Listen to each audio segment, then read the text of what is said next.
Welcome back to the deep dive. I want to start today by asking you to just visualize a very specific, very modern scenario. Okay. You're sitting on your couch, maybe it's the end of a long day, Uh-huh. and you unlock your phone. You open a social media app, Twitter, Facebook, whatever your poison is, and within, I don't know, 15 seconds, you feel a physical change in your body. Mm-hmm. Your shoulders tense up. Your jaw clenches. You feel that weird, heavy pressure in your chest. It's the cortisol spike. It's that fight or flight response kicking in, but you're just, sitting in your living room. Exactly.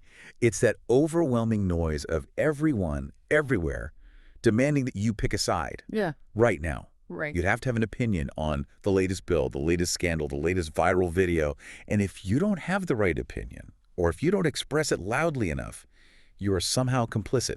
Mm. It feels like we are constantly being drafted into these invisible wars we didn't sign up for. That's a great way to put it. It's a profound exhaustion. It's not just being tired. It's a soul-level fatigue with the way we talk to each other. Yeah. It's what some people call discourse fatigue, but I think it's deeper than that. It's the feeling that the way we're trying to fix the world is actually making us sick. That is the perfect setup for today's deep dive. We are looking at a really fascinating and honestly kind of provocative piece of content. I agree. It's a video from a series called Let's Discover God Together, specifically episode 10 by a guy named Steve Reed.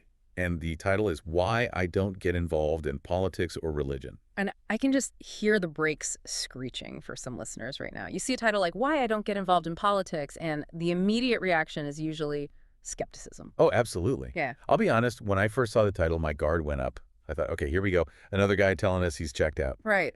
Must be nice. Must be nice to have the privilege to just ignore the world burning, right? It sounds like apathy. It sounds like laziness. That is a completely fair reaction. We are conditioned to believe that caring equals arguing. Yeah. If you aren't fighting in the comments section, do you even care about the country? But the mission of this deep dive is to show you that Reed isn't arguing for apathy. In fact, he's arguing that the way we currently engage, the fighting, the debating, the partisan loyalty, is actually getting in the way of the real goal. He's suggesting a different method of engagement entirely. But to understand why, we have to look at who this guy is. Because this isn't a story about someone who was always on the sidelines. No, not at all. This isn't someone who just found politics boring and decided to go fishing instead. No, and that's the crucial context. In the source, Reed establishes his credentials right away. He wants you to know he was in the trenches. He wasn't a passive observer. He explicitly mentions that he got heavily involved. And he gives a specific example that really sets the stage. Yeah, he says he traveled to Washington, D.C. to meet with senators and congressmen. Yeah, let's pause on that for a second. Because most of us, when we say we are involved in politics, what we mean is we share memes, or we doom scroll, or we get into arguments at Thanksgiving dinner. Actually booking a flight, putting on a suit, walking the halls of Congress, and lobbying elected officials. That is a massive level of commitment. It implies a deep structural belief in the system. If you go to D.C. to improve things, as he puts it, you are operating under the assumption that the solution lies in legislation. You believe that if you can just pull the right lever, pass the right bill, or convince the right senator, you can fix humanity. He was a true believer in the mechanism of power. Yeah. And he admits something else about his past self that I think is really relatable. He says he was a scrapper. Ah, yes. He used to regularly get into debates with anyone who disagreed with his beliefs. He was the guy with the facts, the logic, the talking points. We all know that guy. Maybe at some point in our lives we were that guy. There's a seductive quality to debate, isn't there? It feels like intellectual combat. Oh, totally. You think, if I can just corner you with the right logic, if I can just prove your premise is flawed, then you will surrender. You'll change your mind and the world will be a better place. It's the West Wing fantasy, the idea that the best argument always wins and that winning an argument changes the world. Exactly. But then Reed drops the bombshell. He says, guess what? I don't do it anymore. He quit. Cold turkey. Yeah. So the million-dollar question is, why? What happens to a guy who is willing to fly to D.C. that makes him suddenly decide the whole game is rigged? This is where we have to peel back the layers. Yeah. It wasn't burnout. I think that's the easy assumption, that he just got tired of losing or tired of the gridlock. Sure. But Reed frames it differently. It wasn't fatigue. It was a fundamental misalignment of values. He realized that the tools he was using, debate, lobbying, political maneuvering, were actually incompatible with his evolving understanding of God. That is a huge statement. He's saying the method was wrong, and this leads to his diagnosis of the problem. Yeah. He looks at two massive systems, politics and religion, and he basically says these are the same picture. And this is a critical part of his argument. He defines these systems not by what they claim to do, but by how they actually function. Right. He says politics functions by dividing people into sides. And religion. He says religion divides people into binaries. Right and wrong, in or out, saved or lost. It's so interesting that he lumps religion in there too, because usually people think of religion as the antidote to worldly politics. Right. But Reed, who is clearly a spiritual guy, is saying, no, organized religion is playing the exact same game. He's identifying the mechanism of binary thinking. A binary system is a zero-sum game. For me to be right, you must be wrong. Right. For me to be in, you must be out.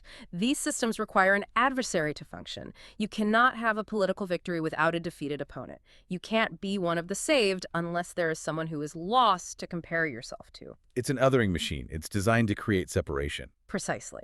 And Reed points to history to back this up. He says if you look at the track record, both politics and religion have fueled wars, hatred, exclusion, and fear. Yeah. By grouping them together, he's suggesting that any system, whether it's secular or divine, that relies on categorization is inherently dangerous to the goal of love. Okay, but I want to push back here on behalf of the listener, because I can hear someone screaming at their radio right now. They're thinking, sure, division is bad, but we have to have laws. We have to vote. Real people's lives are affected by who is in power. Of course. Isn't it a bit naive to just say systems are bad? That is the central tension. And I don't think Reed is saying we should abolish all laws or live in anarchy. What he's critiquing is the reliance on these systems as the source of our salvation or our identity. I see. If your goal is unity, which is his goal, you cannot get there through a system designed to categorize. You can't build a bridge if your blueprint requires a wall. So his goal changed. He stopped trying to control the world and started trying to align with something else. And this is where we have to get into the theology. Because even if you aren't religious, you have to understand the logic he's using here to grasp why he walked away from DC. Right. His decision is entirely downstream of how he defines God. He states very clearly, he believes in a God that is all good and all loving. And he adds a disclaimer there that I loved. He says, not sometimes, not conditionally, all the time, period. Period. That's the key. Because usually when people talk about God, there's an asterisk. It's God is love, but he's also just and has to punish sin. Or God loves you if you join the right church. Exactly. Reed removes the asterisk. He posits a God of unconditional, constant goodness. So if you accept that premise, that the ultimate reality of the universe is unconditional love, then suddenly politics becomes a problem. It becomes a huge problem. Yeah. Because politics is inherently conditional. We will support you if you vote for us. We are the good guys, they are the bad guys. Yeah. Reed realized that you cannot reflect an unconditional being through a conditional system. It's a logical impossibility. He gives us a really interesting assignment check here, too. He contrasts what Jesus didn't say with what he did say. And I thought this was a really clever way to frame it. It is. He lists the things Jesus never commanded. He says Jesus didn't say, go get your theology right, which, if you look at history, is just deeply ironic because we have spent 2,000 years killing each other over who has the right theology. Right. We've had wars over single words in a creed. And Reed is saying Jesus never actually asked for that. And he says Jesus didn't say, go out and win some political battles. He didn't say, go capture Rome and make sure the laws reflect my values. Blessed are the lobbyists. Yeah, that one didn't make the Sermon on the Mount. But Reed points out what Jesus did say, love one another as I have loved you. And that's it? That's it. That is the entire job description. But here is where it gets tricky. Because we all say we want to love people. I don't think anyone wakes up and says, I want to be a hateful bigot today. But we convince ourselves that arguing is loving. Oh, that's the trap. We think, I'm arguing with you about this policy because I care about the poor, or I'm correcting your theology because I don't want you to go to hell. We frame the combat as an act of love. That is the trap. We disguise our desire for control as love. But Reed drops a hammer here. He says, when faith becomes about power, control, or winning arguments, love is lost. Power and control, those are the drugs. They are. Think about the feeling of winning a debate, even a friendly one. You are asserting dominance. You are proving your intellect is superior. You are controlling the narrative. Hmm. Reed argues that the moment you prioritize winning the argument, you have failed the spiritual assignment.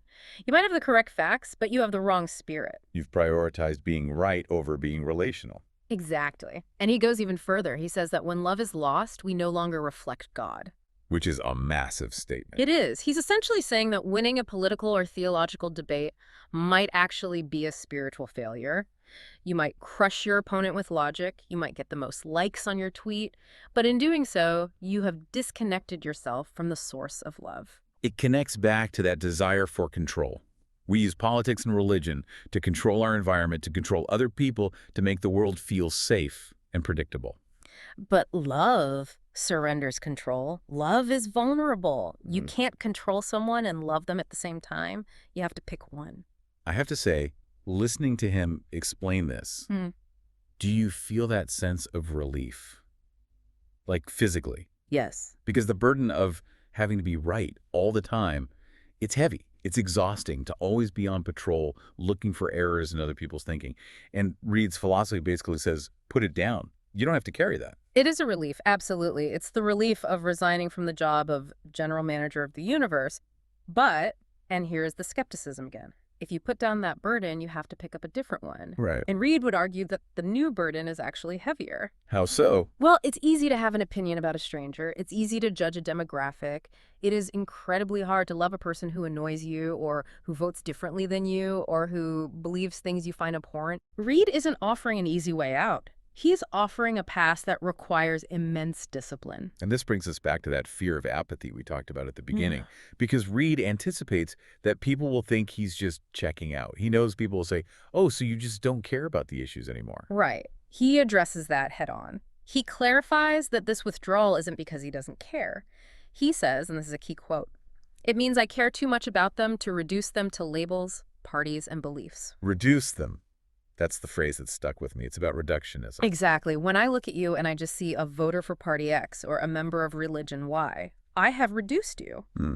I've taken a complex, three-dimensional human being with fears and trauma and dreams and a mother and a favorite song, and I've flattened you into a 2D cardboard cutout. And it is so much easier to hate a cardboard cutout than a human being. It's efficient. The brain loves efficiency. Label equals enemy, attack. But Reed is choosing to reject that reductionism. He calls it an act of choice for unity. He chooses to see every single person as someone God already loves. That already is doing a lot of work there. It is. It implies the love exists before the behavior, before the belief, before the vote. You don't earn it. You don't debate your way into it. It's just there. So, And if God already loves that person you're screaming at on Facebook, who are you to treat them like garbage? that's the checkmate. If you claim to follow a God of love, you don't get a pass to dehumanize people just because they're wrong about tax policy. Yeah. So, practically speaking, what does this new life look like? Yeah. Because Reed isn't telling us to go live in a cave. He's still active. He's still making videos. Right. Well, true to his philosophy, he respects the listener's autonomy. He says, I don't ask you to follow any human. He tells the listener to take this up with their own God or look into their own heart. He's not trying to be a guru. Which is consistent. If he told you exactly what to do, step 1, delete Twitter, step 2, volunteer at a soup kitchen, he'd just be creating another religion, another set of rules. Exactly. He avoids creating a new law. But he does give a goal. He says the goal is to meet Jesus out there in each other. Meet Jesus out there in each other. That is a beautiful image. It suggests that the divine isn't in the building or in the book or in the policy paper. It's in the person standing in front of you. Even and especially if that person disagrees with you. Yeah. It recenters the spiritual experience on connection rather than correctness. It turns every interaction into a potential holy moment rather than a potential battlefield. It's a shift from macro management of the world to micro connection with individuals. And for those who are vibing with this, who are thinking, okay, I want to try this, but I need help, Mhm. he does mention that he's still active. He directs people to gopwg.com for resources, so he's not disappearing. Not at all. He's just changing the venue of his work. He's engaging, but he's not fighting. He's trying to equip people to find peace rather than equipping them to win arguments. It really is a journey. I mean, think about the arc we've just traced. We started in the halls of Congress with the suit and tie, convinced that the only way to save the world was to win the political battle. Mm-hmm. We went through the heated debates, the anger, the binary choices of us versus them, Hmm. and we've ended up, well, where exactly? We've ended up in a place of unconditional love, a place where we refuse to label our neighbors. It's a quieter place, maybe. It's certainly less adrenaline-fueled than the political arena, but Reed would argue it's a much more powerful place. And he ends the source with a wish for the listener. And it wasn't just the standard, have a nice day. I caught this little correction he made. Yeah, he starts to say the standard thing. He says, have a blessed day, week, month, year, and then he stops himself. He corrects it to, you know what? Have a blessed life. Have a blessed life. It feels like he's giving us permission.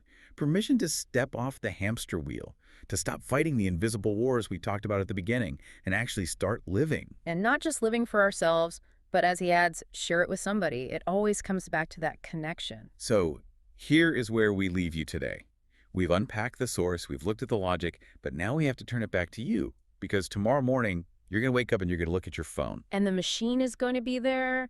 The systems of politics and religion are going to be screaming for your attention, demanding you pick a side, demanding you get angry. And this raises a really provocative question for me. We often tell ourselves that the tension, the debate, the political struggle is necessary. We tell ourselves it's the fire that forges progress. If I stop fighting, the bad guys win. But I want you to consider Reed's logic. What if the tension isn't the solution? What if the tension is the barrier? If we stripped away all our political labels and religious categories today, if we stopped trying to be right and started trying to be loving, would we actually be better at solving the world's problems? Or are we secretly addicted to the conflict because it makes us feel important? Is the anger solving the problem, or is the anger just an anesthetic that keeps us from doing the real hard work of loving our neighbor? That is the question to chew on as you go about your blessed life. Thank you so much for joining us on this deep dive into a simpler yet infinitely more challenging way of viewing the world. It's always a pleasure. We'll see you next time. Take care of each other.